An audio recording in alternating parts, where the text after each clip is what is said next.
আসসালামু আলাইকুম সুপ্রিয় দেশবাসী।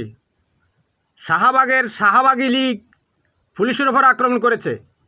তারা দেশে ধর্ষণ এবং নৈরাজ্য প্রতিরোধে বিক্ষোভ মিছিল করে প্রধান উপদেষ্টা মিস্টার ইউনূস সাহেবের বাসভবনের দিকে যেতে চাইলে পুলিশ তাদেরকে বাধা দেয়।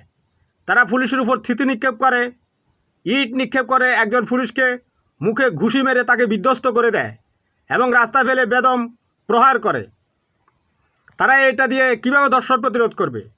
দর্শক আলিফ উদ্দিন, যে কিনা পুলিশের এসপি ছিল, সে একজন নারীকে, তার স্বামীকে জঙ্গি সাজিয়ে তাকে ওই নারীকে ধর্ষণ করতে করতে হত্যা করে ফেলেছে। এই শাহবাগী লীগ কি সে এসপি আলিফ উদ্দিনকে থানায় গিয়ে একটা ঘুষি মারতে পেরেছিল? পারেনি। এভাবে কি ধর্ষণ প্রতিরোধ করা সম্ভব? সম্ভব না। এই যে আসিয়াকে ধর্ষণ করলো, আসিয়ার বাড়িতে গিয়ে পাহারা লাগিয়েছেন, তাদের খাটির নিচে যেয়ে বসে থাকেন। অনেক সময় জ্যাঠা নানায় ধর্ষণ করে, তার